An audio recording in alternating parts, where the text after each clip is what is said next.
Hey now, welcome to the 11th episode of the Help Find the Others podcast. If you've been here with us all along, welcome back. And if this is your first time listening to this podcast, well then welcome. Tonight's quote comes from Mr. Dennis McKenna in his book, The Brotherhood of the Screaming Abyss.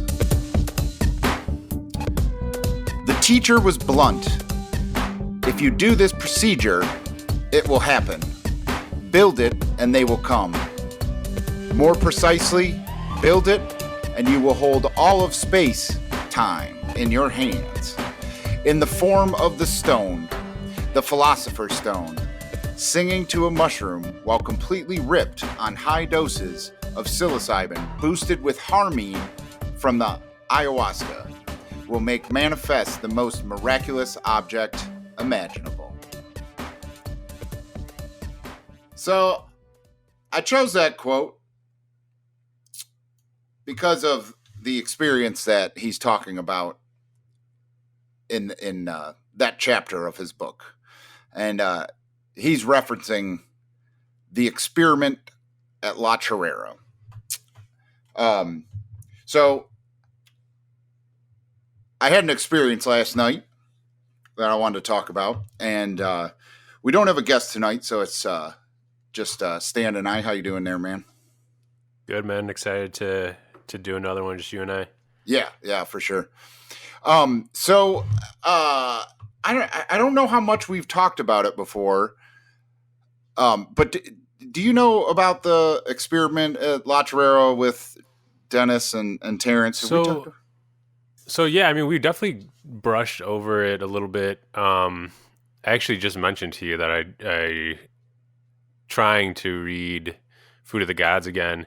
I have struggled with Food of the Gods, just probably because of the vernacular in it, and some of the words are.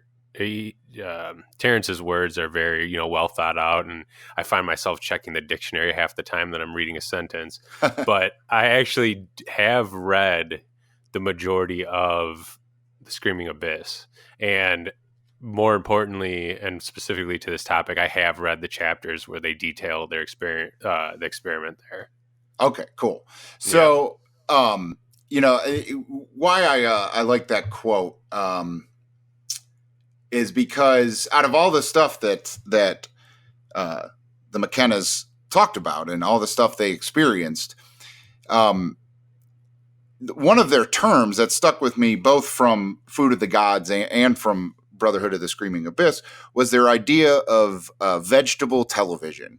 And, where they were talking about, they were eating, for a couple weeks, I think, just like an unlimited amount of mushrooms because they had just discovered them, and I believe it was the first time either of them had taken them, and they were mixing it. They were smoking the cappy vine that you make ayahuasca from, which has harmine and harmaline in it, and they described the visionary synergy of the psilocybin and the harmine.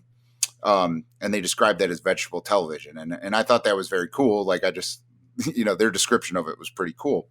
Well, and so when I read about that, I was like, I wanted to buy Cappy Vine. I want to try ayahuasca at some time, but the idea of mixing harmine and psilocybin, I was like, well, I've got psilocybin, maybe I can get some of this stuff because it's legal or whatever.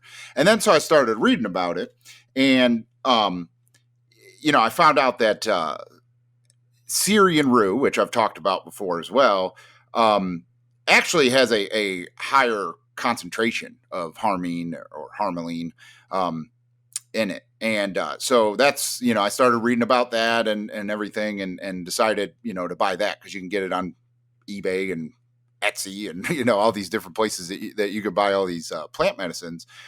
And so I've experimented with it at kind of, lower dosages.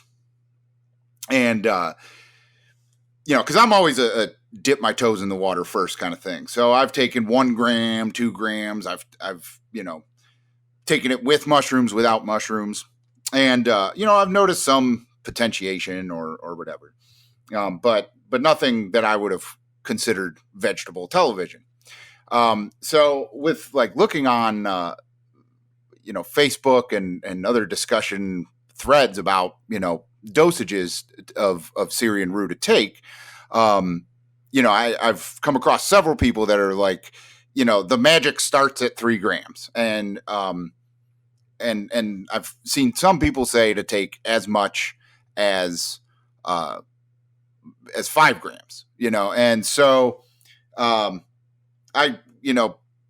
yesterday being New Year's Day, I was like, I want some motivation for the new year and some clarity. I want to trip. I want it to be visionary, but I'm not trying to, have a heroic dose or whatever. And I texted you and a couple other friends and was like, hey, I think I'm going to trip tonight. And everyone was like, how much are you going to take? And I don't have that much mushrooms right now. So I was like, I'm going to try and like stretch it out. I think I'm going to take 2 grams, but I'm also going to take some Syrian Rue. And then as I started thinking about it, I was like, I've always just kind of farted around with Syrian Rue. Like, I think I'm going to try and take like the real dose that everyone says to do. So I took, I was trying to weigh out 3 grams. And it's hard, like, they're really tiny seeds. And like, I dumped a bunch in and was dumping some out. And then it ended up like, almost an eighth of them. And I was like, screw it, whatever. So I ground them up, put them in pills. And now I've read a lot of different reports about how long they last in your system. The harmine, which is a MAOI or MAO inhibitor. Which I'll talk about that in a minute. But anyway, it's supposed to last about 12 hours. So I was like, well, I don't want to trip for 12 hours. So I'm going to take this way ahead of time. So, okay. Yeah. So I, like right after lunch, like 2:30, 3 o'clock or so, I took the Syrian Rue. And like I said, this is the most I've ever taken. And people say, you can get some nausea or some stomach upset, kind of stuff from it. So, take it easy. And so when I've taken 1 gram or 2 grams, I didn't notice any stomach pains at all. So I was like, I should be fine. And so like probably about a couple hours after I'd taken it, like I didn't feel sick or anything, but I definitely was like burping and, I had some sort of, bubble guts going on and just kind of like, and then like enough to where I was like, maybe I shouldn't take mushrooms or whatever. But the Syrian Rue, and I've got this effect at about 2 grams, but it was even more so with the amount I took last night. It kind of has a high to it in itself. And I think I texted you that it's very similar to like maybe a red vein kratom, that like the more sedating, not the kind of stimulating strains. And so it kind of put me in a good mood. I was, putting my kids to bed and reading with them, and I was kind of like, chilled out. And even though my stomach was kind of upset, I was like, you know what? I'm in a good mood. I think I could do this, and so I made tea and I stuck to the 2 grams because I was also thinking I was like, maybe I'll take a little more. But then I was like, nah, I was like, I'm not looking to like solve any of the world's mysteries right now. Like I said, I'm just trying to like have a good, positive, motivating trip. Nothing scary. And so I, took the 2 grams, made it into tea. I even strained out the solids. Um, because I was already having the stomach problems, I was like, I want to make sure that like I don't have any stomach issues with the mushrooms, and so I've done that before, and if straining out the solids takes away any of the potency, it doesn't take away that much because every time I've done it, it's still been a really strong tea. Mm-hmm. So I took it and I sat down. I watched the Magic of Mushrooms documentary that they just put on Netflix. I think it's an older thing that's been on YouTube for a while, but I think it's a 45-minute show or something like that. And I sipped the tea during the course of this show. And about the time the show ended, like it started kicking in already. And I had only drank about 2/3 of the tea. And I was like, ooh, this is already kind of strong. And I was like, maybe this Rue is kind of really potentiating these mushrooms. And I was like, I'm going to go take a walk. And so I took the dogs for a walk, and I was having a good time. And then like, I remember thinking during the walk, like I was, maybe about 15, 20 minutes into the walk, I was definitely like tripping, but I was kind of like, oh, this is as good as it's going to be. And I was like, I'm going to go back and drink the rest of that tea. This is going to be good, And I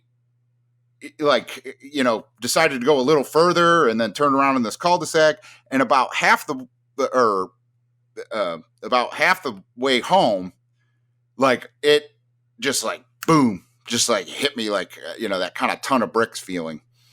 And it wasn't even windy, but I was looking at the trees and they were all like, not even swaying. They were like growing, like the branches were like growing together almost, all the trees around me. And I was like, oh shit, and this is like a little after 10 o'clock, and I'm like, I got to get home.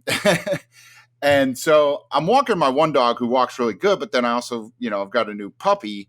And so she's kind of hard, to walk because she's like getting into everything and trying to bite her brother and getting tangled up. And like, so that was already like kind of like frustrating when I'm like having like this, anxious, confusing come up. So I was like, I gotta get this dog home, at the very least, I got to get this dog home.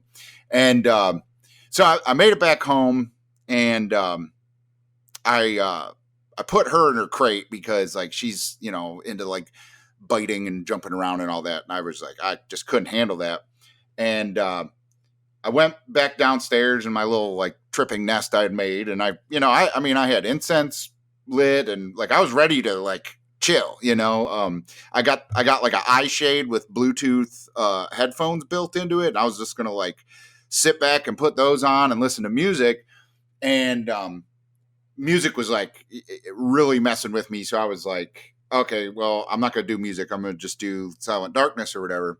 And then I was like looking at the tea, and I'm looking at the bottom of it, and it like most of the cloudy, chunky stuff of the tea was left. I was like, this is going to be the most potent part of this. And I'm already feeling it. And I was like, okay, I'm not going to drink the rest of this tea. And like, I was like, I put it aside and was like, maybe I'm going to drink it later, but I'm going to chill and let this kind of settle in for a minute, and I'm used to a trip like kind of picking up speed, especially at the come up and stuff like that. But the speed and the power that it came up was, it just caught me off guard, which unfortunately, like I do that a lot, like I kind of time everything bad, and all of my like tactics and everything that I've been like trying to get used to doing, of meditating and calming down and everything, like Yeah. it was just all thrown out the window, Yeah. And That's definitely a common thing though across most people tripping. Yeah, yeah. I mean, and I started thinking, to myself, like, unfortunately, like beating myself up, going like, you know, why do you always got to experiment with stuff? Why can't you just figure out one dose and get used to it and get a routine and all this? And I was like, gotten this like negative thought loop of like, you fucking did it again, man. Like that kind of thing. And I just never got my feet set, and like I think, you know, um, it had been about 2 hours, and that was when I was like, it wasn't slowing down, it wasn't peaking, it was only building in intensity. And the vegetable television that I wanted to get ended up being pretty frightening visuals, to where it was already midnight. I didn't have to like get up early, but my kids get me up. And everything I tried getting in the hot tub. I tried taking a shower. I was sweating profusely for like at least an hour.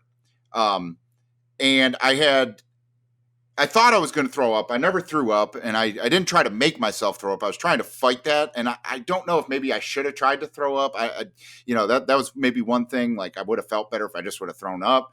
Um, but I had like this burp, hiccup, uncontrollable yawn kind of thing going on. And it was just like, so like my physical body distractions were so distracting that I couldn't calm down. And then when I closed my eyes, the visuals were so intense and crazy that I couldn't calm down with my eyes closed.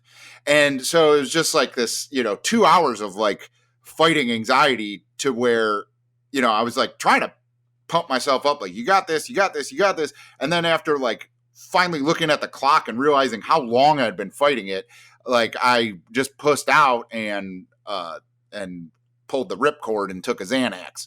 And that's when like after that started to kick in, I ended up, texting you, and then we talked on the phone and stuff like that. And I went for a walk, and everything chilled out then. And then it was a pretty good trip following that. But like I was, beating myself up for 2 hours, being like, just ride it, just whatever. And just the poor time management that I had with the whole thing. It just, I couldn't ride it. But it sucks because I do think that I missed a chance to really, go pretty deep. But I kind of like psyched myself out of it. Just Well, because, it's a hard thing to do. Is like I was texting you earlier saying, how do you even get past the fighting it part? Because I almost think the fighting's inevitable. I mean, what do you think? If you obviously your setting, you probably would have changed, but what would you have done differently if you knew it would have came on this intensely? Like, how would you have gotten past the fighting part? well, if I would have known it would have been that intense, and part of my thing I always talk about is, and where a lot of people that listen to us and my videos and stuff like that, family people that have, like a certain window to fit a trip into, it's hard because like this was the intensity of this trip was of the intensity that like you needed a whole night and nothing to do the next day and not to be around anyone to really let loose, So I think I could have talked myself into not fighting the the feelings and stuff like that. It was the time. It was once I realized it had been 2 hours of fighting this, and it wasn't slowing down. It was only picking up speed. I mean, it was a 2 hour rapid come up that I was like, it's already midnight. Like I was hoping to go to sleep by like 2, and like, that's definitely not going to happen. So I think all the things that we've talked about with like getting good at meditation and breath work, I definitely think I like my my last trip before this, where I took Phenibut ahead of time. I think Yeah. that could have helped. I was kind of afraid to take that with Syrian Rue. So like I need to research that more if that's safe to do. Because, well, like I was talking about and we've talked about, but I'll mention it for the podcast. The reason that harmine and harmaline potentiate DMT and psilocybin is because they block monoamine oxidase, which is the enzyme in your liver that metabolizes tryptamines, and it's why DMT is orally active in ayahuasca, because you mix it with an MAO inhibitor in the cappy vine or whatever else they use in whatever brew they're making. Okay. Yeah, and so there's different. I've heard Dennis McKenna talk about it. There's different tribes and different shamans that add different plants and whatever. But it's the combination of a tryptamine and a MAO inhibitor that it basically lowers your body's defenses in metabolizing it and lets more of the tryptamine into your brain, activates more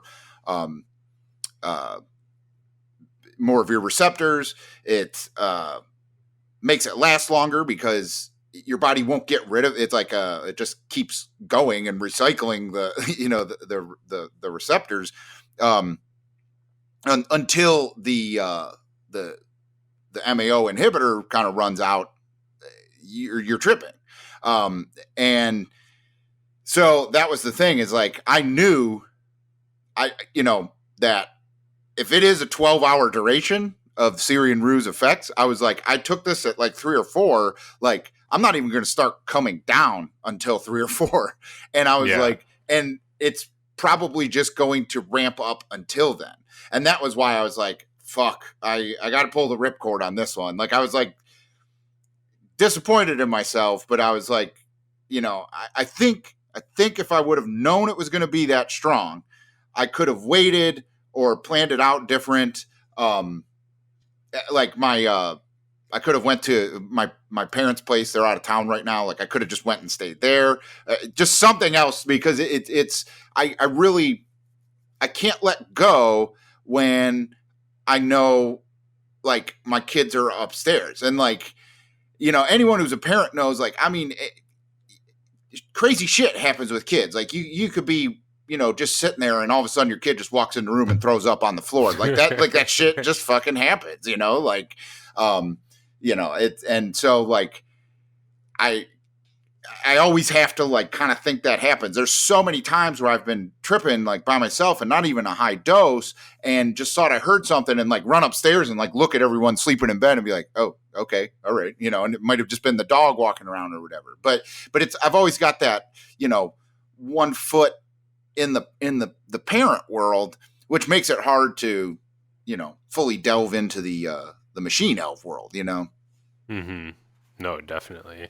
I'm disappointed though, because I know you were excited about the eye shade that you got, and it just didn't work out for you. But what was like the issue with it? Were you just identifying with the music too much, or what made you turn off the music?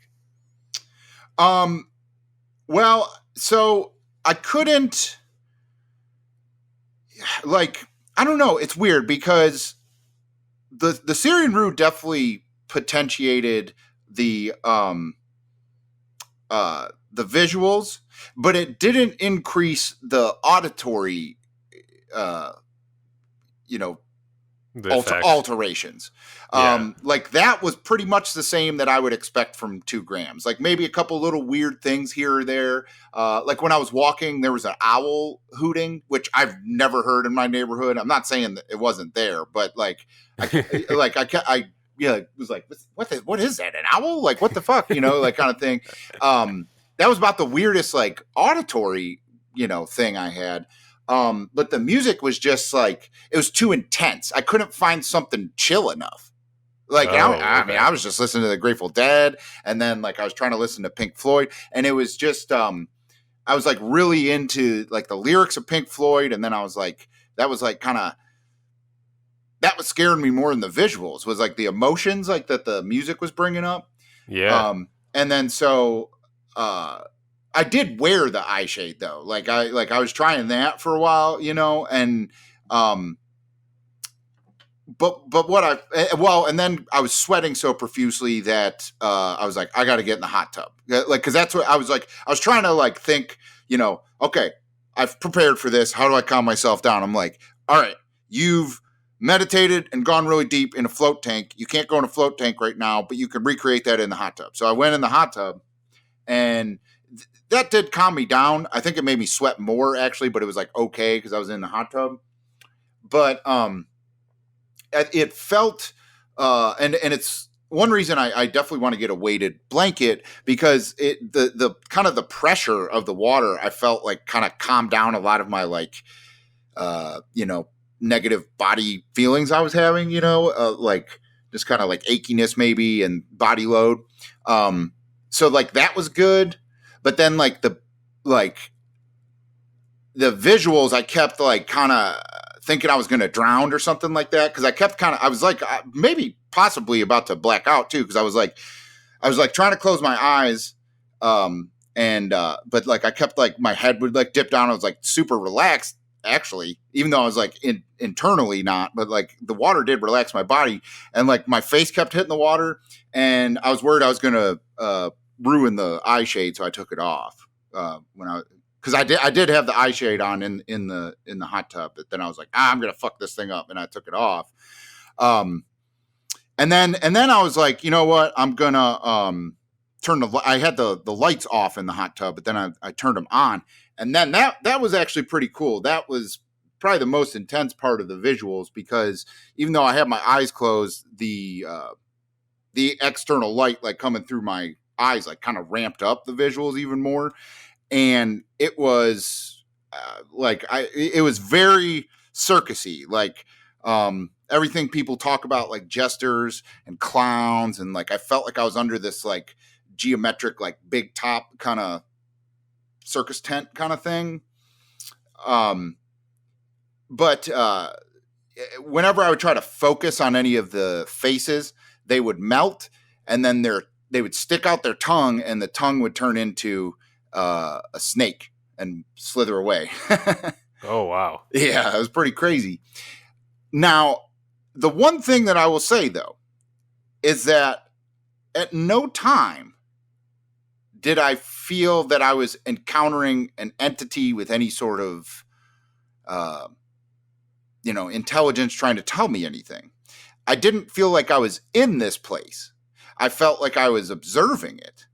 And to where when I've had higher dose experiences, where I've had vivid visuals before, but they were never as like clearly defined like entities like that. Like, I mean, I was seeing very specific clowns and jesters and their clothing and all of that stuff. But in the other instances, I felt like I was there. And with this experience, I was totally watching it. And it afterwards, I was like thinking about the whole vegetable television thing. And I don't know if it's what the McKenna's meant by the television aspect of it, but I felt like I was watching TV and not on a journey. You know what I'm saying? Yeah.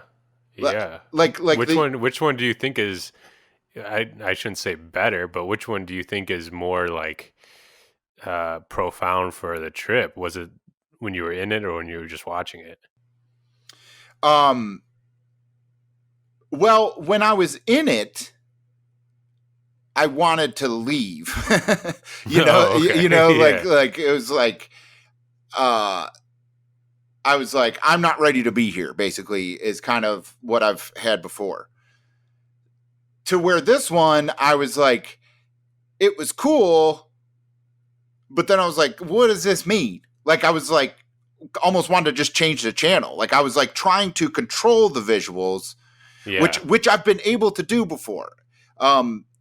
At lower doses, even like eating an eighth without Syrian Rue, I get, you know, visuals that don't really have any specific shape or anything like that. They're just like geometric moving, things like paisleys or pyramids or, the thing from Pink Floyd's The Wall, like the walking hammers. Do you know that graphic? No, I haven't seen that. Oh, okay. Well, there's this graphic in that movie of these like hammers that are walking like they're kind of like Nazi soldiers Okay. walking, like I've kind of seen that, but it was when I was listening to Pink Floyd, so it was obviously suggestive. So I've seen things like that in my closed eye visuals. And then I've seen, and then even further, like I kind of think there's like, there's different levels to visuals with psychedelics. The one after just kind of like faint patterns that you can kind of control. You could be like, I'd like to see that paisley green, and it'll turn green. You can go to, I've only been like twice, both of them with mushrooms, but it like you go to these like, fractal geometric spaces that are, they have dimension to them. Like they're well, probably even more than 3D, because you feel like they go on forever. They're like looking in a mirror where you see like the infinity of two mirrors together, where it's like, it just goes on forever, like up, down, around, and then I've been in that kind of area. But that you have no control over. I've been in stuff that looks like space, and stars and nebulas and stuff like that. And again, you have no control over that. But then the like next level is, what I like to, consider like augmented or synthetic, like virtual reality, to where it's as real as a dream is, if that makes sense. Like, you remember dreams, but you obviously kind of see them too. And so like, I've definitely been in that stage, but I think that's where you kind of like black out or totally let go, like ego death, like, and you're just kind of, you're either, reliving memories, which I've done, with nitrous. I've done that, but it's like, you're there, you visualize it, you can see it. So I don't know if that counts as a closed eye visual or if it's just like your inner mind's eye. I'm not sure. But I didn't get to that point. But what's weird is like this Syrian Rue experience was like a mixture of all of them, except I couldn't control it at all. And it was weird because it definitely had depth. It was definitely 3D visuals. But like I was being like, okay, I'm done with the clowns. Like, can we look at something else? And it just wouldn't change. And I mean, dude, that continued even after taking the Xanax. The Xanax, I calmed down, and my like negative thought loops and negative body emotions, all of that calmed down from the Xanax. But the visuals were rocking until like 4 a.m. And so like I went to sleep. I think we were texting until like 2 or 2:30. Yeah. And I think about 2:30 or 3, I went to bed and really couldn't sleep because every time I closed my eyes, it was pretty much the same visuals. And I mean, it was just the same thing over and over of like these, this bizarre psychedelic circus just like rotating around, and like it went from like cool to scary to boring, honestly. Yeah. Yeah, I mean, I'd be scared if I saw the dude's tongue turn into a snake, that's for sure. Yeah. Yeah, so I mean, I don't know if that counts as my first entity experience. Well, no, it doesn't, I guess, because on a 5-gram trip, I was listening to Erykah Badu, so I was definitely like influenced by that. And in my eyes, with my eyes closed, I was in like this. I think I've mentioned it before. I was in like this melting chocolate palace. Like there was columns and everything everywhere, but they seemed to be made of what looked like a melting chocolate, like one of those chocolate fountains that you like dip fruit in. And like from the distance, like Erica Badu, at least her head, like came out and like was like looking at me and was like right in my face. And what I mean, she didn't say nothing or anything. And like I was like trying to look away and like I couldn't, like no matter where I looked, her face was right in my face. And then like she got a body, and then I was like holding her hand and just like walking around the palace, and we were just like looking at this melting chocolate. And so like that was an interactive visual that was as intense as this, but it wasn't scary. I don't think it meant anything. And I didn't feel like there was any sort of intelligence. Like she was definitely looking at me. It was definitely Erica Badu, but that was it, you know? But I was definitely in that place. I felt like I was there, and like I could go back to it every time I opened my eyes. It was like kind of disorienting, but then I would close my eyes and it was boom, right back into it. So I guess those are my only two like entity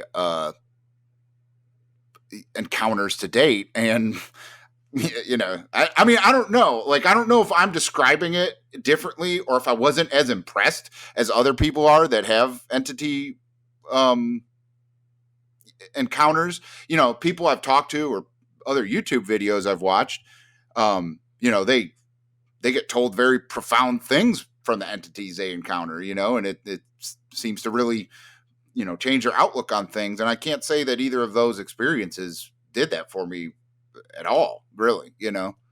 Yeah, I mean, I think the Erica Badu one definitely sounds the more profound of the two. Mm-hmm. And I do think also you do have to make a choice of how extremely you want to look into something to find a meaning too. I know there's some that people report I haven't experienced it myself, but you know, like a download of intelligence or you know, a download of the universal ideas coming into your head, and that's one thing. But I do think a lot of people pull meaning from their experience afterwards, you know, in the weeks to come, the months to come, once they really start picking apart their experience, you know, by each second or each minute that they can remember. Oh well, yeah, you know, and I definitely like on more than one occasion, I've I've felt, especially afterwards, that kind of download of new information learned. Um, I just don't think that came from Erica Badu in the Chocolate Palace. Like I think that's just you know, I don't know. I mean, I could go either way. Like it's either just information encoded in the mushroom's DNA that you know the mushroom uses psilocybin to convey that message to us, and that could be what's going on with all plant medicines. You know, if you ask shamans, like how did they learn to mix a tryptamine with a MAO inhibitor, and they say the plants told them. Like I can see that. Like I understand biology enough to know that there's you know symbiotic relationships that you know different species and different you know organisms from different kingdoms can communicate to each other through chemicals, and it's very possible that THC, psilocybin, DMT, mescaline, that's what's going on. Is this is the plant and fungus world's way of communicating with us? That's entirely possible. Or I can also believe in the psychological view of like we already know all the lessons we think we're learning. It's just that these chemicals unlock certain parts of our brain that make us, you know, realize it again or whatever.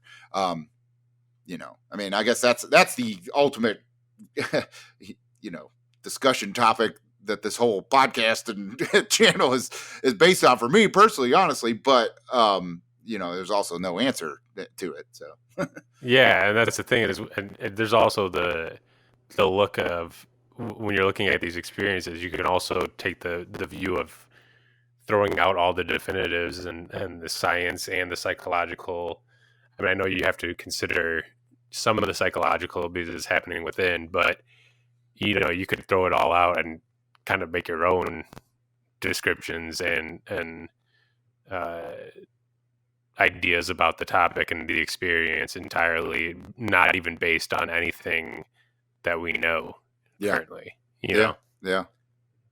Yeah, no, I mean, it's, I mean, it is what it is, but it all comes back to like, you know, I will probably, well, all of us will probably go to our grave not knowing the answer, but I think all of us would agree, like, you got to at least try it.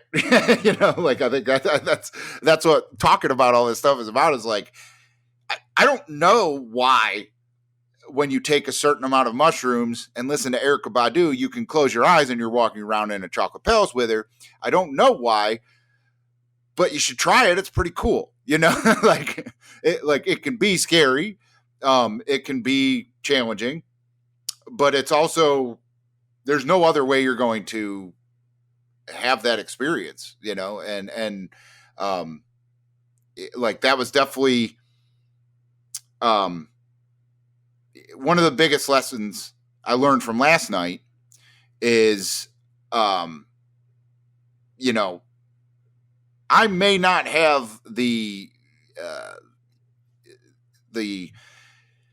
courage, at least currently, to go down that rabbit hole when it's opened up. Like I definitely could have last night. If I would have been like, fuck it, I don't care what time it is. I don't care if my kids come down here, which I totally could have, like I could have. And part of the thing is I didn't tell my wife I was doing it. So like I could have been like, hey, if the kids get up, you got them, because I'm going to be tripping downstairs, but like I may not have the courage to go down there, but I do think, and what I've learned from this whole year of this channel,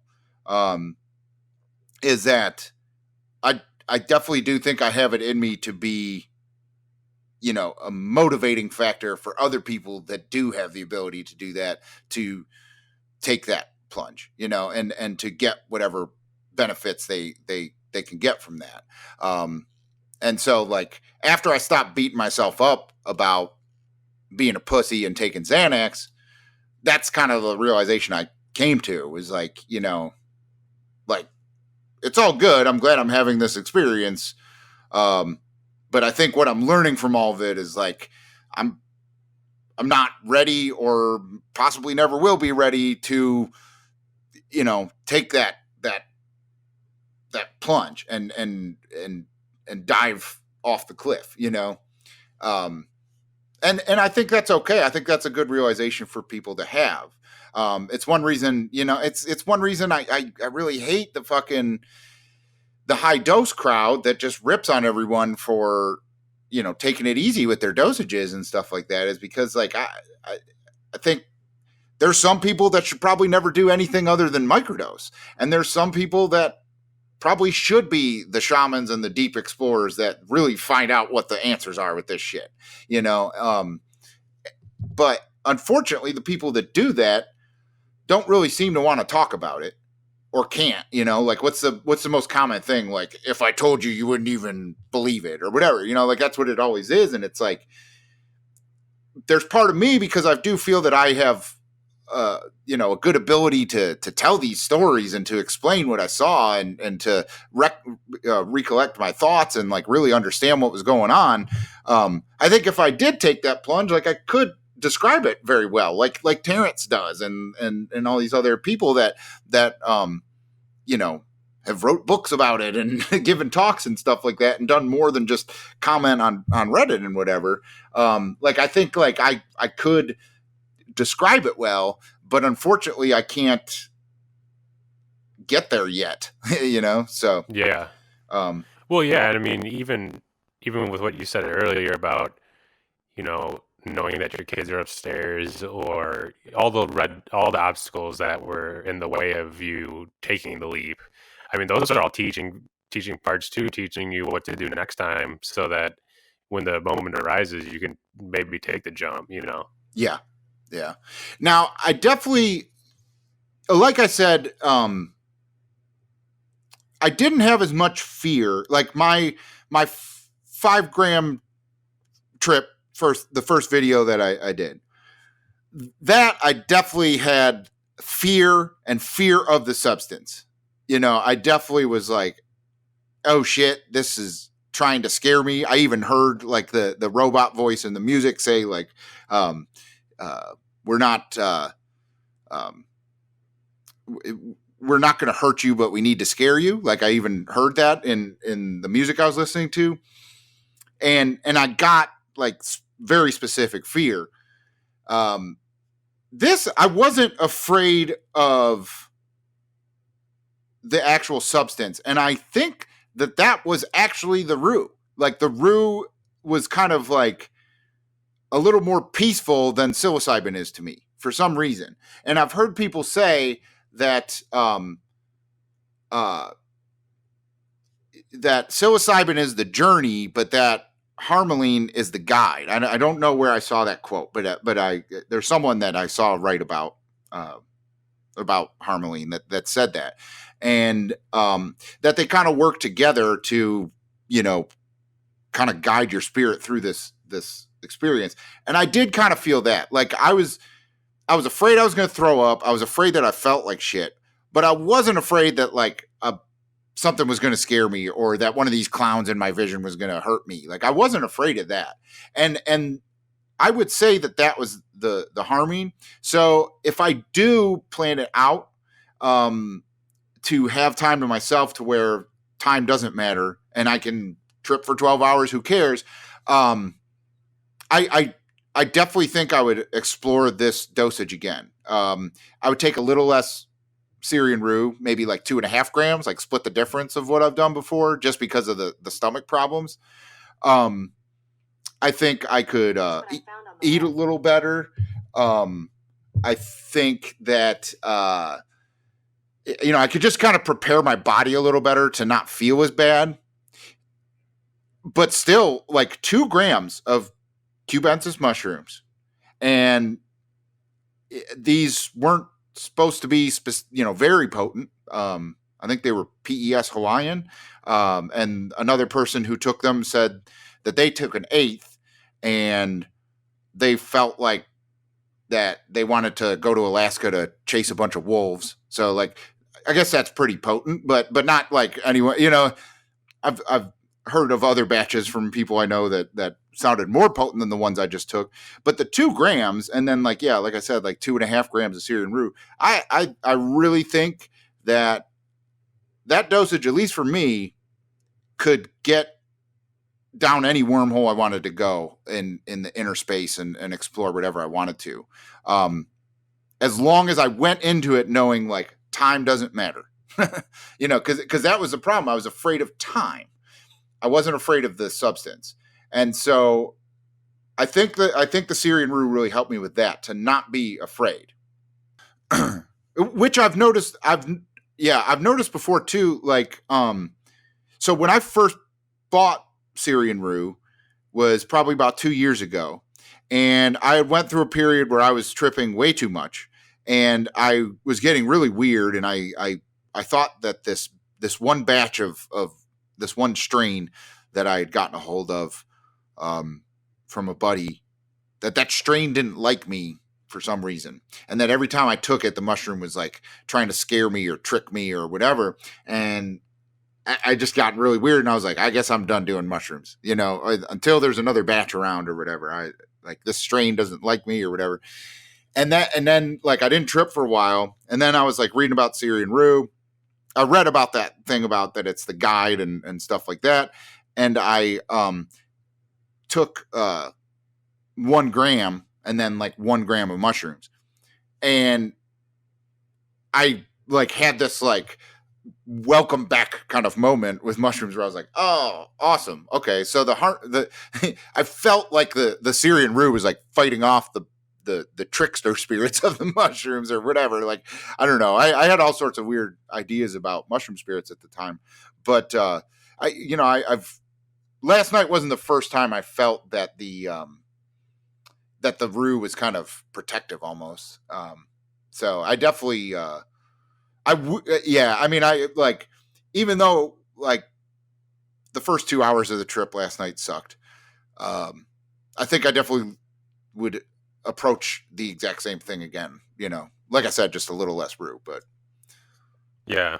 I mean, once you work on the things you've already mentioned, like, eating better or meditating and yoga, things like that, I feel like the experience will take a whole nother leap into what it can become, just because once you respect your body and everything, and it's not a spur of the moment decision like it was yesterday for you, I think that can make the world a change. Yeah. Yeah. Yeah. And I mean, I know there's some people that fast like for 24 hours or whatever. I was on a pretty empty stomach. Um, but like I ate Subway, like, which I mean, I know, that's better than a lot of foods, but like it's still kind of garbage to me. Like I try to eat better It's than not that. fresh produce or anything. Right. Yeah. And I think that's the thing. If you have like a nice, like vegan diet, like the day of, fruit and like quality vegetables and just, a lot of water and just make sure you're feeling really good. Like, I think that's pretty key because, and I think we've talked about it before, the more intense of the psychedelic experience you have, the less likely you are to fully understand any negative body feelings you're having. Like I've had what I would have contributed to being a bad trip before, but actually I just had a fart the whole time. And like it's, and I've had a headache before. And but like in a like confused psychedelic state, you're convinced like you got a brain tumor or like there could just be a whole host of things that like you can't interpret what's going on, but it's something just like kind of simple with your body, and so it's like I think those are kind of things that we've talked about, intent and stuff like that. I think that's part of the intent, is being like, I need to feel good and whole going into this.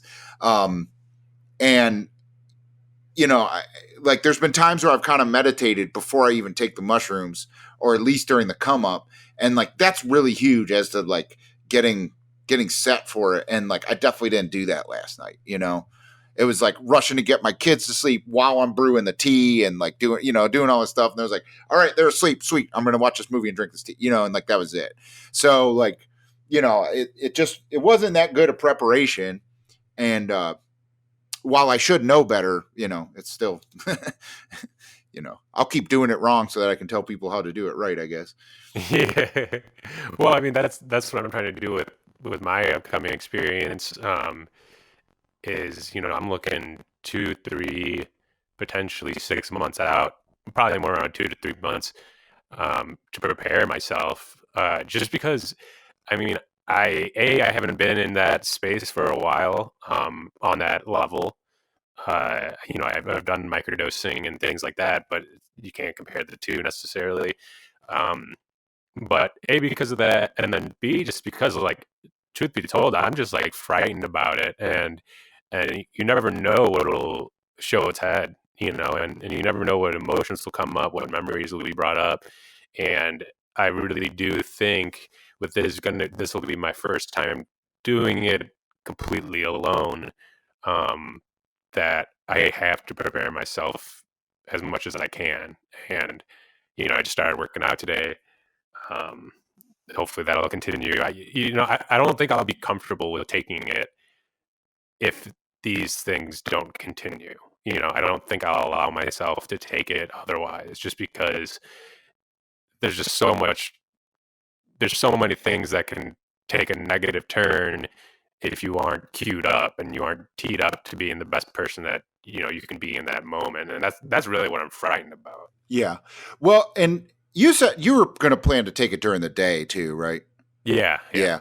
That just makes a big difference too. Like, as um, well, hopefully weather plays nice with you, but if it's like a nice day and you can see everything, like I think that's part of what can get scary and go south, with a trip, is darkness. Like, like being outside, like Yeah, like not knowing. yeah, or if you're walking around and there's headlights, you're like, "Oh, those the cops," or whatever, and it could just start this like snowball rolling of negative thoughts. So like I think definitely like being during the day helps. being by yourself and being on vacation and whatever, like those, yes, you can look at it as, oh, that's scary because if it goes south, like, what am I going to do? But you can also look at it as like, oh, that's killer because like there's no pressure, I could trip as hard as I want because I'm not going to bother anyone, you know, Yeah. like you Yeah, can, I have to put myself in your shoes for a second and realize that this is you'd kill for a moment like that. right. Yeah. Yeah. Yeah. Yeah. But yeah, I mean, like you can trip so hard that you're yelling, and it's not going to matter, to where like I've had that, like I've tripped so hard where like an hour later, I'm like, was I yelling? Like like I've kind of felt like that. Like, uh,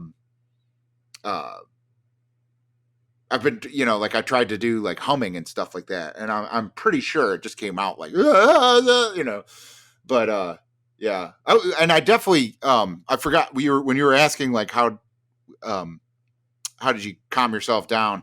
Yeah. Luckily I'd listened to our podcast with Tyson yesterday, and that really did help. I sang, so both of my kids, when I put them to bed, like for their whole life, I've always sang Mercedes Benz by Janis Joplin, and like for whatever reason that was like the song that came to my head, and like I sat there and sang that song to myself, and that definitely did help, because I was getting in like negative thought loops real bad, um and I think Tyson said that the singing helps you with your breathing, and that's Yep. definitely true.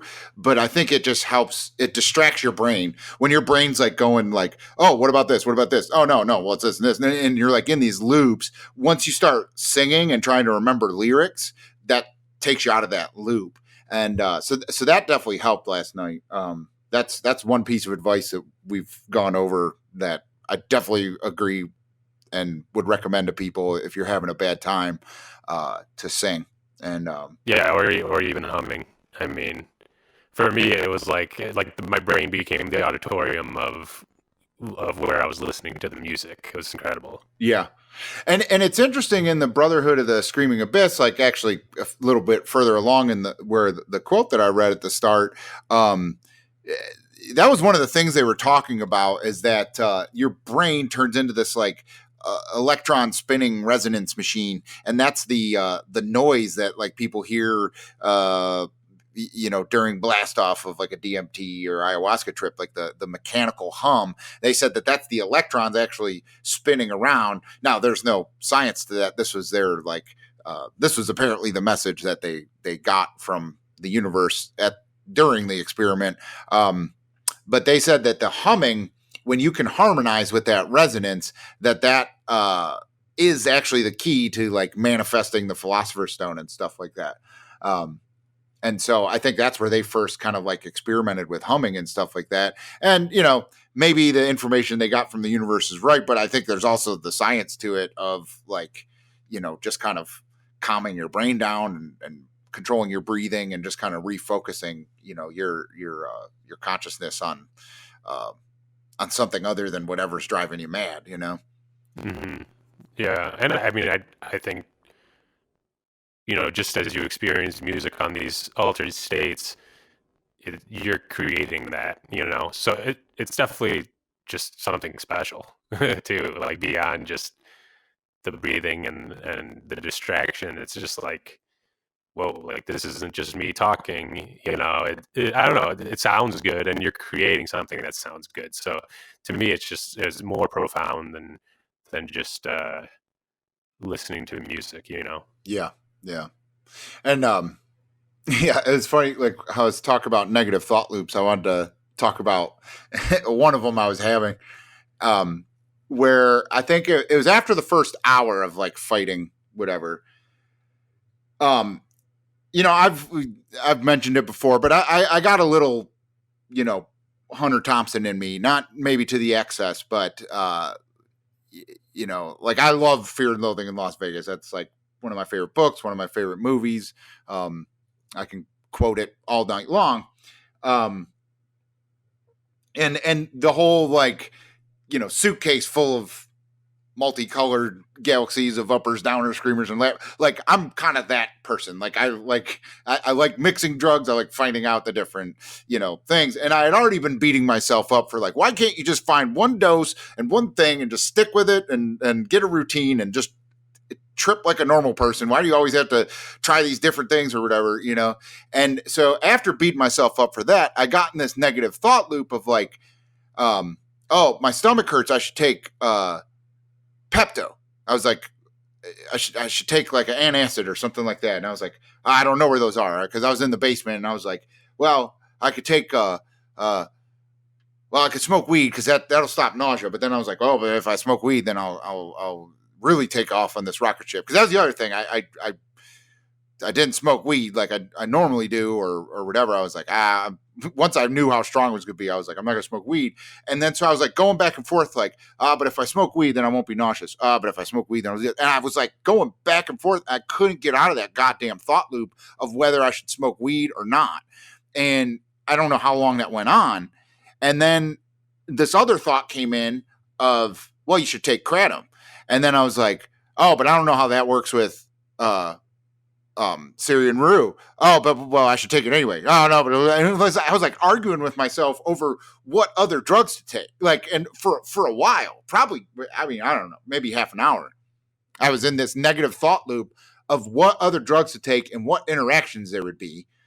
And like, I don't know, it's just kind of weird. The singing helped me get out of that. That's when I decided to start singing. But yeah, it was like, I couldn't just like be like, okay, you took these two drugs, just chill. Like I was like, Yeah.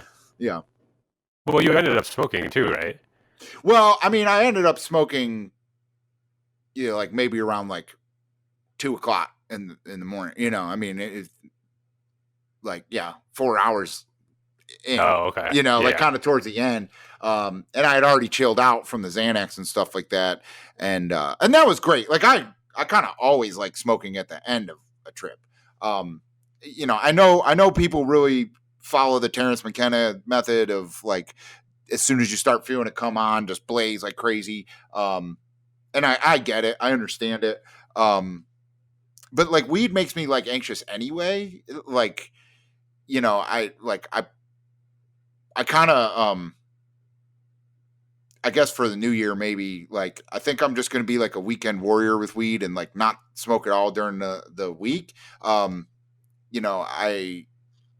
At my attempt at sober October, like I kind of really did feel really clear from not smoking weed, but at the same token, I don't want to stop, but I'm like, it does affect me maybe a little more negatively than other people. So if other people are fine with that, then like totally smoke weed at the start and like, it's great. I find for me with the come up, the same reason people smoke weed at the start, like I like using nitrous for that same reason of kind of like to blast you through the anxiety of the come up. And I find because it's so short lived that even if it is intense, like it's over in a minute, so like that's what I like nitrous for. Unfortunately, I didn't have that last night. And I think if I would have, I probably could have gotten over my fear of time, because I would have just been like, oh, fuck it, whatever, and then just rode the trip out that way. So like that's another, I won't say mistake, but that's another thing that like, I kind of wish I would have had nitrous last night. But yeah, I don't know. And but again, that falls into the whole like me trying to cram as many drugs into a night kind of thing. And it's like, maybe that's not the best thing, like. Yeah.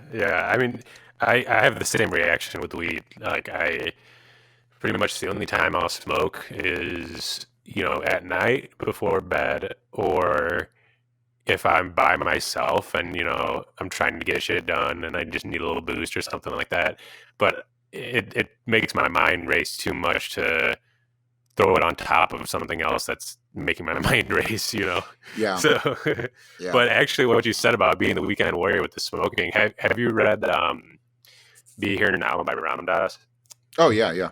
Yeah. I mean, in his, I wanted to say it's like a recipe at the end or near the end of like how to live or something like that. And it kind of tells you, his ideals for the day to day of like a week. I think Saturdays he says like just get blazed, Yeah. something like that. Like get it as high as you can on Saturday nights, and Yeah. then your body will reset through that. Yeah. Yeah. No, I think for me that works. Like Yeah. I've got nothing against wake and bakers and Oh, no way. whatever. Yeah. I used to be that. So Well, and it's our last episode with my buddy Sean, like you know, I mean, we were talking about how we worked together for 5 years and, just sat in a car. Like, we smoked weed at work all day, every day. I hope he doesn't care I'm blowing up our spot, but I don't think he does care. But, uh, you know, it was fine. Our job was stupid enough that it was okay. But once I quit my job, well, actually, I was always bogarting his shit. I really didn't bring weed to work that much. So so once I wasn't working with him, I just stopped smoking less weed because I was always smoking his weed. But once I realized like, oh wow, I'm not high by 8 o'clock in the morning every day, and I'm not taking a weed nap by 1 o'clock in the afternoon. And like, I used to have to come home from work and drink a cup of coffee when I got home from work just because I'd been high all day, And so like, once I stopped doing that, like I felt a lot like better and a lot more motivated and stuff like that. So like, for me, I just personally, like, I try not to smoke weed during the day. Like, I mean, it's hard with being a stay-at-home dad anyway. Like, there's some days where kind of like maybe it's okay to take a couple tokes and like go to the park or whatever. But for the most part, like, I don't want to be stoned around my kid because it'll either just be annoying or, whatever. So I've just found, like, I'm not a wake and baker. I'm not a daily during the day smoker. Like, I like it at night to chill, watch a movie, watch Netflix and go to bed. But I still think it has some residual effect for when I wake up. Like, I don't know if you want to call it a weed hangover or whatever, but I definitely think it compounds a little bit to just kind of, put a wet blanket on my motivation a little bit. So, I definitely think, I'm going to go to like a weekend thing. yeah. And for me personally, when I have a productive full day and then I end it with smoking, it is so much more enjoyable. Yeah. There's none of the negative thoughts that would come in if you smoked earlier in the day, and all of a sudden I'm stuck there thinking I'm wasting my time, I'm wasting this day away because I'm already high right now and it's 7 a.m. or whatever.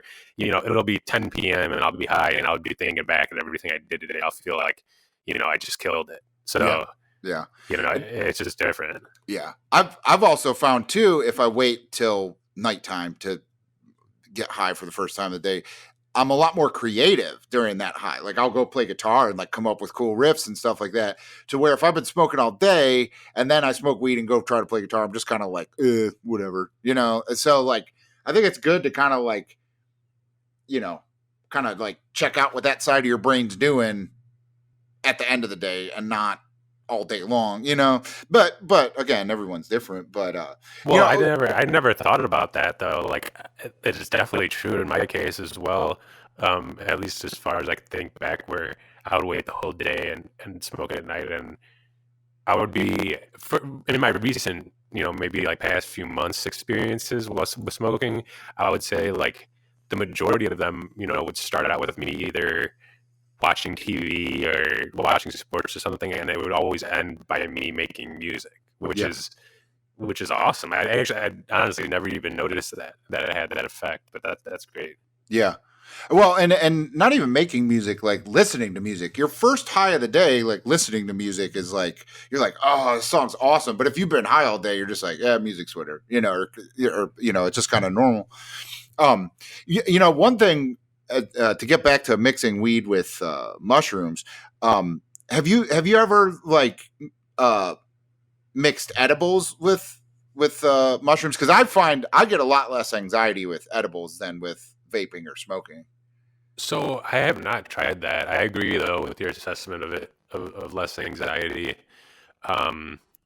But for me at least, well, actually, I've done like I've had an edible on microdose before, but never on like a high dose trip. And Yeah. when I did it on when I had it on my microdose, it was while I was still figuring out the proper dose. So like it was pretty high. I Yeah. think I was at like I want to say I probably took like 8.5 UGs, and normally I'd take for me at least it's like 5 UG. You know, like that's all I need to really have a good microdose.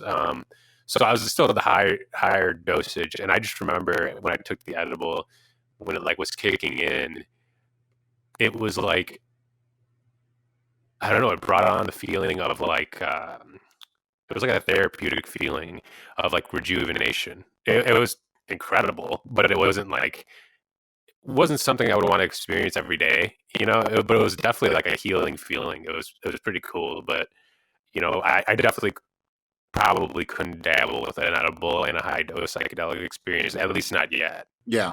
What about you? No, I never have, but like, I what I was thinking is like, I think I've heard of. I think the term space cake gets used for a lot of different things. But and this goes back to a very uneducated uh, time in my participation in drug culture, of a dude telling me in high school when I was about to go to Amsterdam. Um, he's like, dude, you got to get a space cake. And I was like, what's a space cake? And he's like, dude, it's got weed and mushrooms in it. Because he was like, mushrooms are legal there. And I was like, I was like, that sounds pretty cool, you know? And so when I went to head shops or coffee shops there, I kept asking for space cakes. And every one of them had space cakes, but they were all just weed. And so, well, in Amsterdam, there was smart shops and coffee shops. And smart shops are where they had um, mushrooms and mescaline and stuff like that.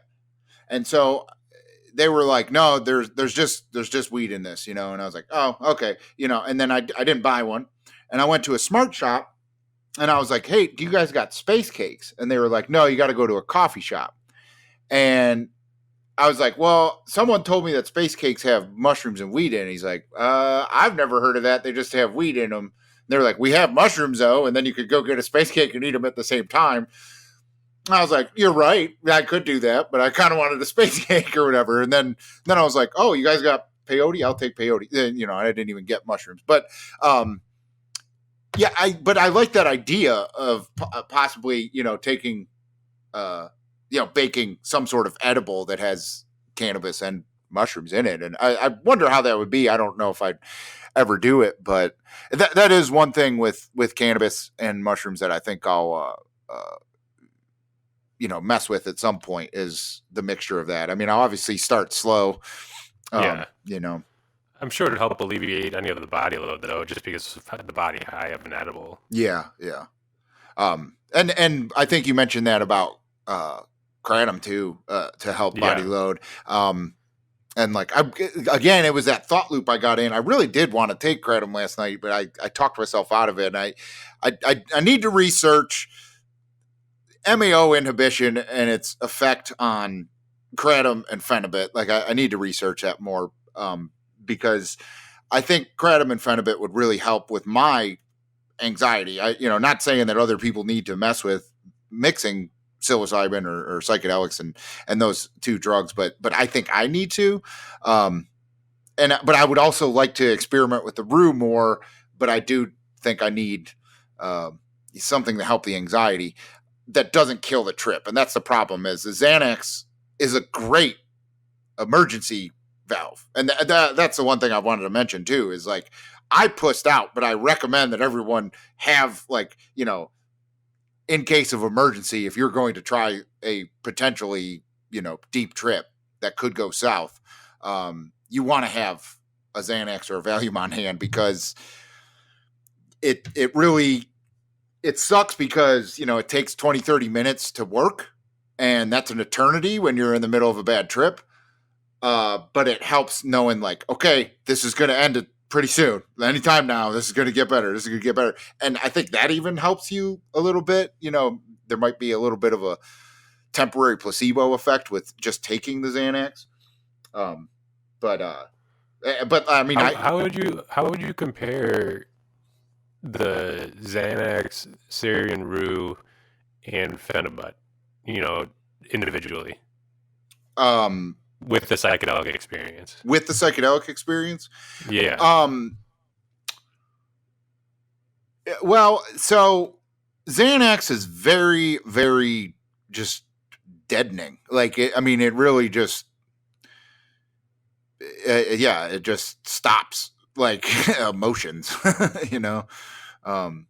Like it's one of the things I really hate about America's war on plants and good drugs is their total acceptance of alcohol and you know anti-anxiety, anti-depression stuff. That Xanax is a very bad drug. You know, like it sucks. I don't know. Like I know there's people that abuse it. You know, there's been times in my life where I've snorted it and whatever and drank on it and all this stuff. But it's just to kill the pain, really. You know, like it doesn't cure anything. It doesn't solve anything. And anyone that is prescribed it to take daily, I think is doing a lot of damage to their brain, honestly, chemically. And I think that they could replace a lot of that with plant sources. You know, if you have anxiety and depression, I think that a lot of that could be cured with plant medicines. And so the Xanax with psychedelic, like I said, it just stops it. It really does. And if you were freaking out really bad and someone called the ambulance and you went to the hospital, that's what they're going to do. They're going to shoot you up with Valium or Xanax. And that's why, because it does. I don't know why. I don't know how it stops, these, chemicals that are interacting with your brain, but it just does. Now, as far as Phenibut, I think because of how long Phenibut takes to work, I don't think you could take it if you were having a bad trip. I think that is one to take beforehand. And I've heard of some people that take Valium or Xanax beforehand and they call it a shielded trip, but I wouldn't do that because I think like you're going to be wasting mushrooms because like you're just not going to have as strong of a trip. You're going to have to take more mushrooms and whatever. So I think to nip anything in the bud, if you're going to take a anxiolytic or whatever those drugs are called, the Phenibut would be better to take a couple hours ahead of time. The Syrian Rue, I think on its own without the psychedelics has a sedative like quality, but like I said, it's more like kratom. Like I don't think kratom and Phenibut are a similar feeling to me personally. No. And so yeah, Syrian Rue is more like kratom, but then once you add the psychedelic, it's this synergy that's like boom. Now it's not chill anymore. I mean, a little. Like I said, it was like kind of friendly, but not chill. To where the Phenibut was chill because like the trip before the last one where I took Phenibut ahead of time, I was having some pretty vivid level 1 visuals and stuff like that, but it wasn't intense at all. Like it was intense looking, but it wasn't intense feeling, if that makes sense, Yeah. Yeah. And so like Phenibut just, I think like, it just makes everything just kind of like, whatever, Gotcha. Yeah. To where, Xanax, when you take that in the middle of a trip is like, duh, like you're just, I don't know. It's even hard to walk and stuff like, like that, the trip I was talking about with Sean in our last episode where we were in New York. It was a pretty tough come up. It was a really physically tough come up. And like both of us, we I was playing the Flaming Lips on I brought a boombox out to the fire where we were, and like both of us were like, I don't know, I can't do music right now. Like it was like we were both having like that kind of in our head tough experience, and like his nose was hurting him, my back was hurt. I was writhing around on the ground in pain, honestly. And I was like, dude, I think I'm gonna take a Xanax. And he's like, already? And he was like, how long's it been? And I was like, I don't know. And I was like trying to look at my phone, and like I couldn't tell what time it was. I was like, what time is it? He's like, I don't know. And I was like, I'm gonna take a fucking Xanax. And I went in the house and I put it on the counter, like so I would remember where it was, and I took it.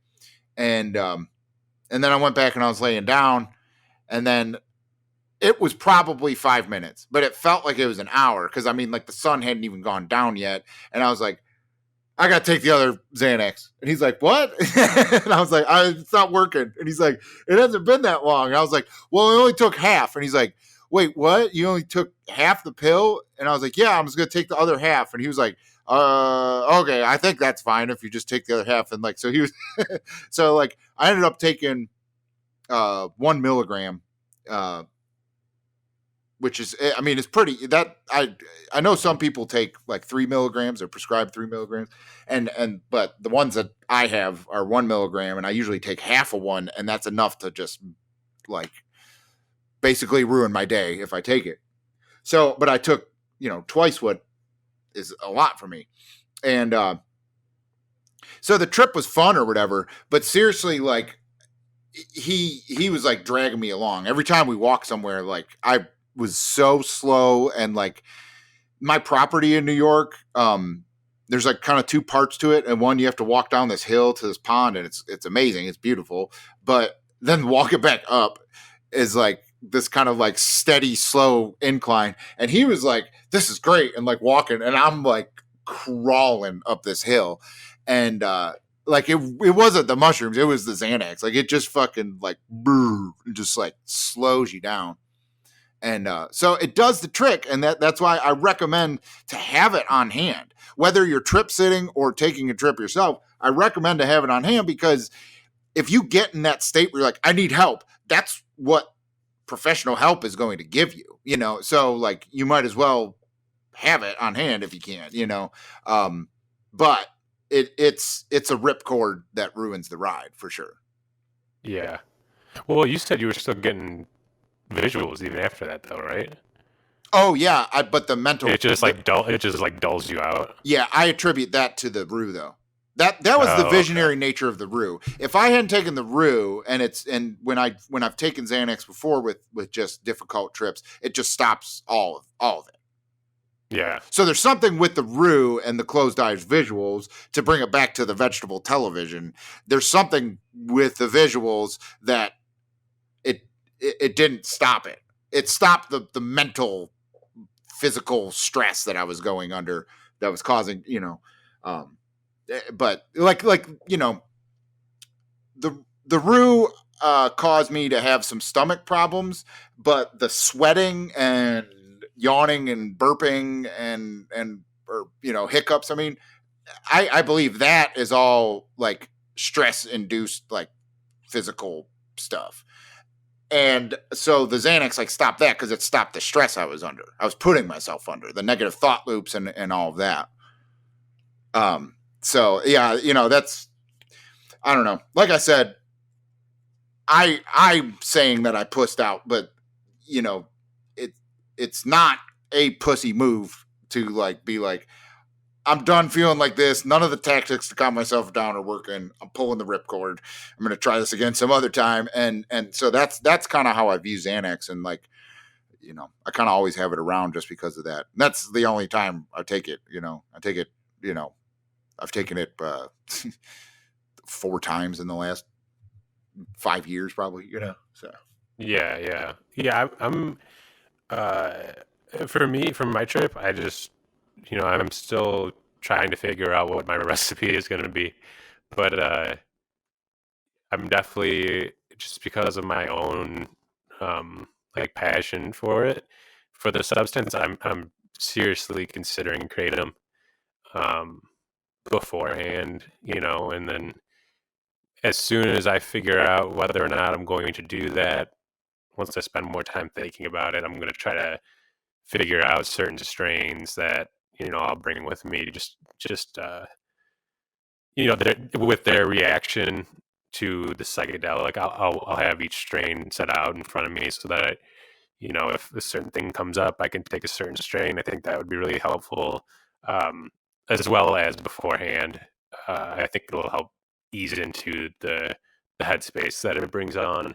Um, you know, Yeah, I mean, absolutely. And I think, a key thing, one of the dudes who we'll have on sooner than later, hopefully, from the Discord channel, one of the things I talked about him with him on the phone was I think he takes it beforehand, before he does mushrooms.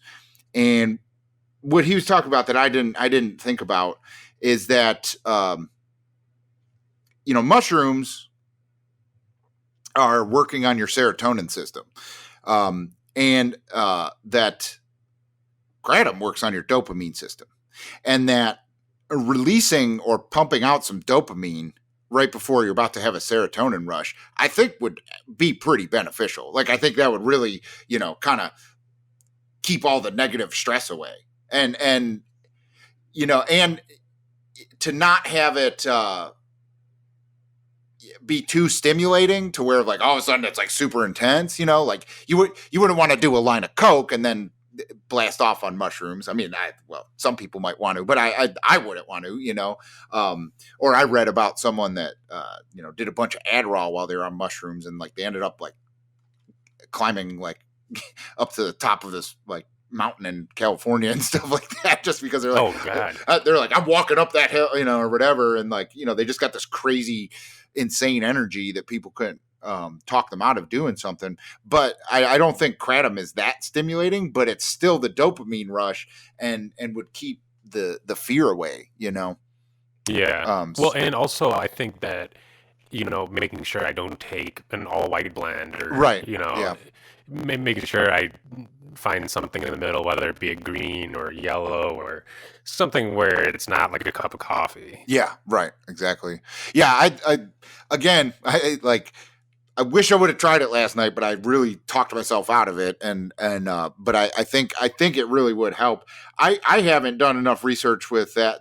Um, have you seen anything that kratom potentiates mushrooms at all, or do you think it would just kind No, of blend actually, with it? I actually don't even know. I take notes while we're recording these, and one of the things I just wrote down is to Google it. So I have no idea, but I'm hoping that there are some people out there that already have reports out and could kind of divulge into that. Yeah. No, I think it's a really good idea, and it's probably the next combination with mushrooms that I'll try. And maybe I think this summer I definitely whenever I can get up to New York by myself, I want to um, take a full LSD dose trip during the day, and I think with that I might mix a more sedating kratom so that I'm not so amped up.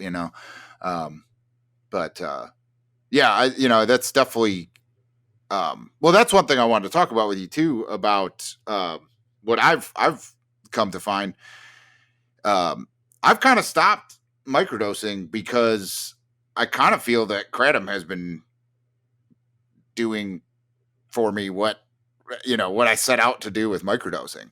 Yeah. And so, like, have you been sticking with microdosing, or So actually, I take 1P, not the actual, I guess, street acid, or what is it, ALD 25 or whatever. Um, so I take 1P, which is legal to buy online if you find the right sources. And the last order I placed, which was probably November, December, um, I they shipped it out and I never got it. And who knows if that's the universe working or whatever. But yeah, since then I haven't been microdosing, and I still have probably like 1 or 2 doses left in the tincture that I have the blotter in. but I haven't come to it. I have basically, just like you, it's just been creative for me. Um, it that has been the best substance for me in a long time, and it's just profound. Like I was at the gym today, and obviously everybody's got the new year. Everybody's trying to make themselves better, which is excellent, and everybody's trying to go to the gym. And every year I pretty much do this where it does, maybe not the beginning of every year, but at some point within the year, I'll get on my gym kick and try to get healthy again and avoid bad food and start losing weight and all that. But today I read somebody's report about green Malay and going to the gym. And what they do is they'll take it, like they said they took it like a half hour into their routine. I just wanted to take it beforehand just so that I knew it was in me. So I took it on my walk over to the gym. It was like 5 to 10 minute walk. And I get there and I start doing, I was working out chest and back today. And, I haven't touched weights in probably a year. Um, it's been a while. And, the extenuating activity, instead of forcing myself, or I guess instead of giving up and just pushing each rep to as far as I could, I made sure each rep was complete. I made sure each up and down was slow so that the muscle was working. And then on top of that, even when I'm supposed to do 8 reps and I can only do 4, I still finish the next 4, and I just take a break. And it was at that moment because I struggle sometimes thinking that it's just a substance that can be abused so easily. And, you see people talking about creating addiction online, and obviously the FDA and the DEA spreading terrible news about it, or I guess fake news about it, that, I'll start thinking about it and I'll start thinking, hey, am I like taking this too much? Or, am I abusing this? Is this changing who I am to the point that I'm not myself anymore? And it was at that moment that I was just like, dude, this is helping you do what you're trying to set out and do. So, it's no longer something that you should look at negatively. And it's something that nor you should look at it as a crutch, because I know I can take days off. It's not that I'm on a set schedule or anything like that. But it's just basically, I was thinking while I was working out, and it was just, this is a great substance for you, and it's working out for you. So keep the doses where they are. I only take 3 capsules, which is like a 3/4 of a gram. I'm nowhere near the red alert doses of like people taking 10 grams a day or whatever. And I was like, just keep these doses low. Um, take it when you need it. But other than that, don't look at it as a negative thing. And that's what really even opened my eyes up to potentially taking it with a psychedelic as well, is because I kind of was associating it with negative thoughts, and that really switched it up. But you know, ever since that realization, as well as just the results of taking it as frequently as I do, which is probably like 2-3 times a week, um, I haven't really had to microdose at all. Yeah. Yeah. No, that's kind of where I've been. Like, I mean, there's everything that you read about the benefits of microdosing. I'm like, I'd like all of that, right? But I'd say the biggest things that get in my way of really, my full potential is depression and anxiety. And microdosing definitely helps with those, and it helps with confidence and stuff like that. And I've found that kratom does the same thing, except like it's like the same as you. I take 3 caps. I sometimes, some days I redose in the middle of the day, and then some mornings like I'm like, all right, I'm not gonna take it today. But there might be, I think like a couple weeks ago I took it for 2 weeks straight every day, and then didn't do it for a couple of days, and I was fine. Um, and I'm like, as long as I don't find myself like increasing the dose, then I'm like never going to take more than 3 caps at a time. Basically, is what I'm kind of trying to stick to.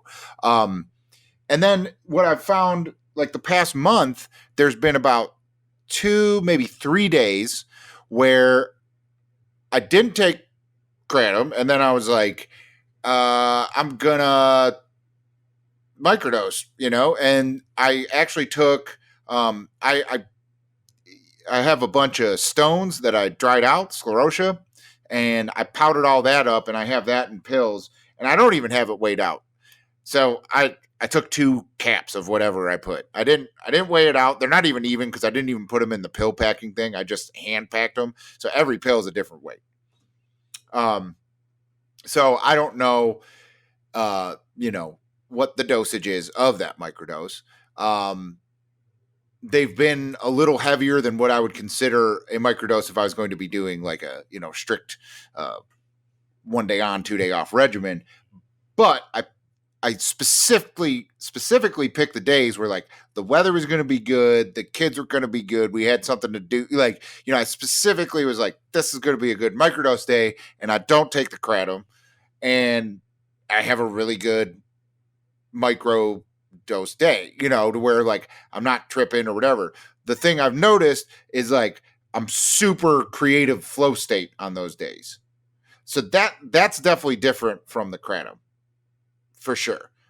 But all the like kind of emotional stuff, I don't know. Yeah. Like especially the white blends, they do for me the same, if not better than microdosing. And like I've just been like, well, I'll just hang on to my stash of acid for when I can take a first actual trip dose, and like I won't kind of peter it away doing what I can do with kratom, and I've really enjoyed it.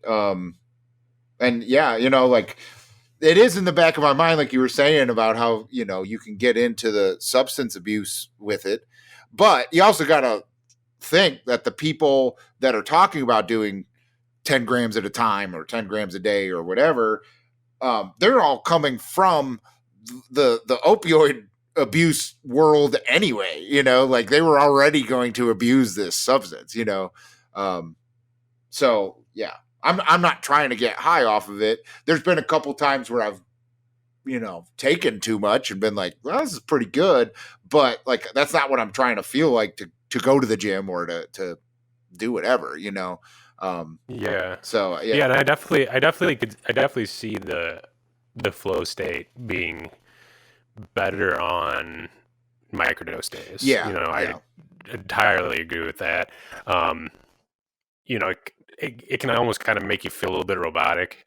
Um, but like you said, for the emotional side of things and depression, anxiety, it can just clear that up. And it really is, you have to do the work. You have to find your right strain or right blend and all that. And, just because you try it one time doesn't mean you're going to find the perfect one. So you do have to do that work, for anyone out there that's thinking about trying it. But, once you do find that right substance and the right blend, recipe, whatever it is, even vendor, things will pan out and you'll find the right one. And it'll make the world a difference.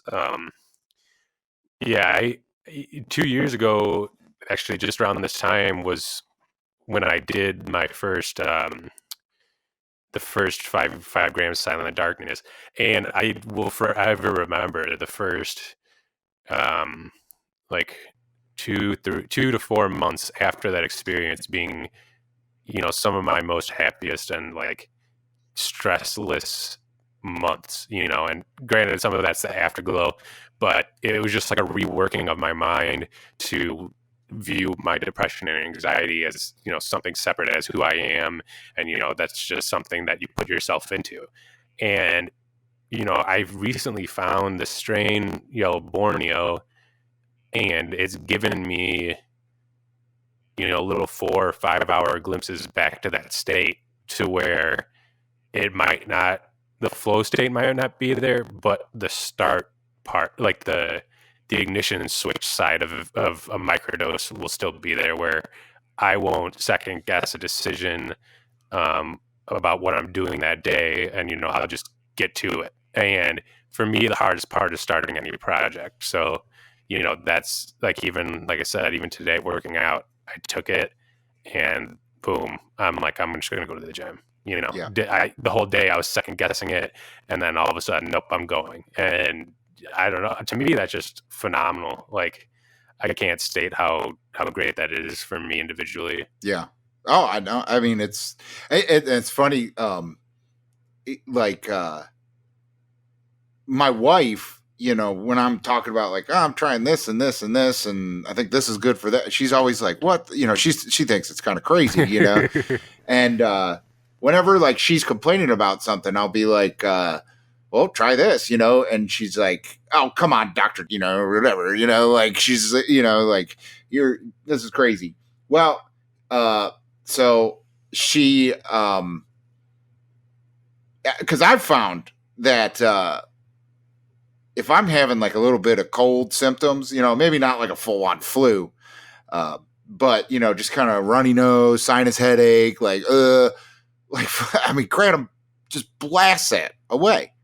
And Really? yeah, like I mean, it is the best fucking cold allergy relief I've found.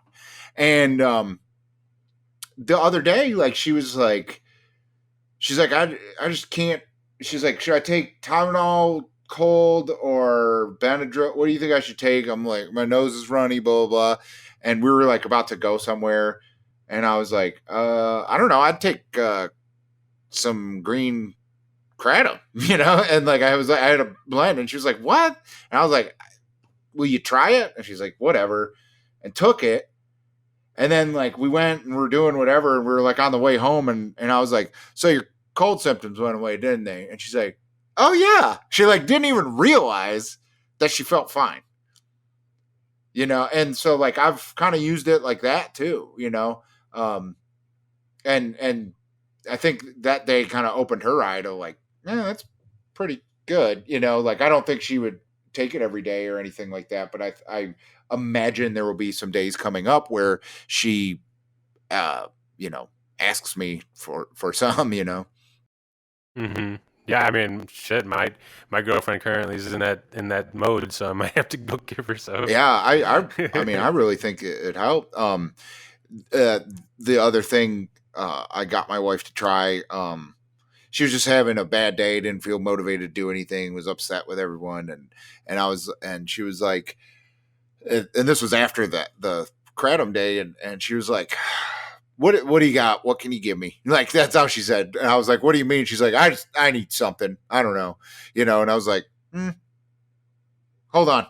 And I went and I cracked a modafinil pill in half, and then also gave packed 2 capsules of Phenibut and gave her a modafinil Phenibut stack, and gave that to her. And then we went along, or no, and then I was like, I'm gonna get the kids out of your hair, okay? Because she had like work to do. And she's like, what are these? And I was like, don't worry about it. And I was like, tell me how you feel, and then I'll tell you what they are. And I was like, you're not going to trip or anything. I was like, but I think you'll enjoy. I think you'll have a good day. And then like later that day or whatever, she was like, so what was that? I was like, it's modafinil and Phenibut. And like, she started Googling it on her phone. And I was like, I mean, I didn't make this up. This is a combination that people do.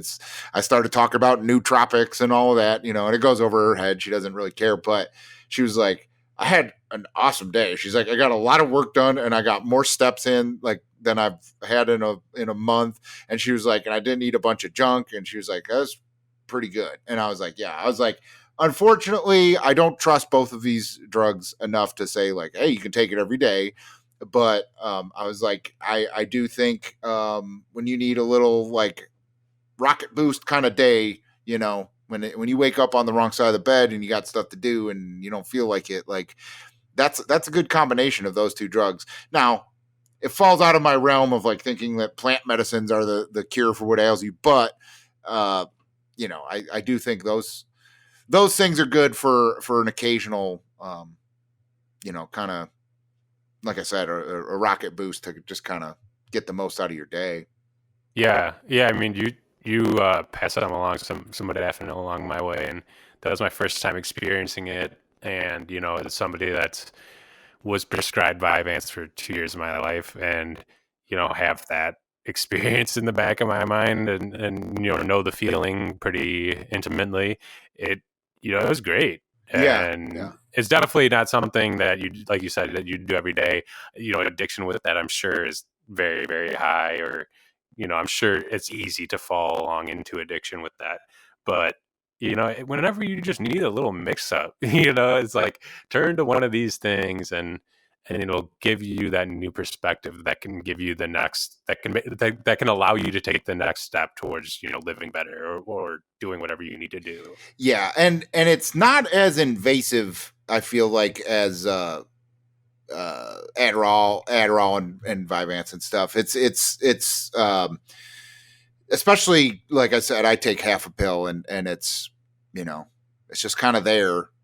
You definitely know it's there, but it's not as like, ooh, I'm on meth kind of feeling, Yeah, like like I'm yeah. buzzing right now. Yeah, especially if you stack it with Phenibut, I think they kind of meet in the middle. It's not like this dangerous drug interaction of taking an upper and a downer. It really does meet in the middle. So I like taking them both together. I sometimes stagger them a little bit, but it's I don't know.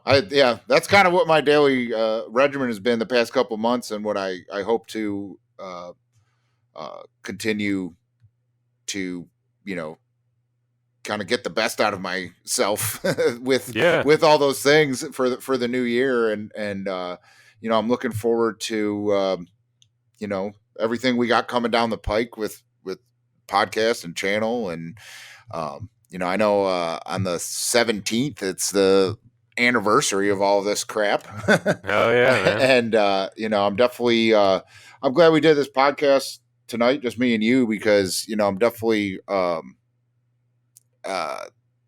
looking forward to what you and I accomplish in the next year, because I like definitely you coming in and starting a podcast with me has like kind of cleared up a lot of what my original vision with all this stuff was, and I think everything's kind of starting to fall into place and take shape, and it's pretty cool, and it's definitely there's a lot of things in my life I'm looking forward to in the new year, but what we got going on is right up on the top of the list for sure. I agree, man. It's been an honor, definitely, and there's no doubt that this is like doubles as like as a therapy, every week. So Yeah, for sure. it's working its magic, and I think people are appreciative of the whole thing. So I don't know, it's just exciting, and whenever, for me at least, it's like whenever there's a new year, and you can either start new or take the energy from the last year into the new year, and I think that's what we're doing with this podcast, and I'm pretty pumped about it. Yeah, for sure. But yeah, well, actually, we went pretty long tonight, but that's pretty cool. It was a good talk. Yeah. But yeah, so anyone who's been listening, thank you guys. Thank you for the last year, and I hope the next year is just as interesting for everyone that's been listening to us, and hopefully more interesting.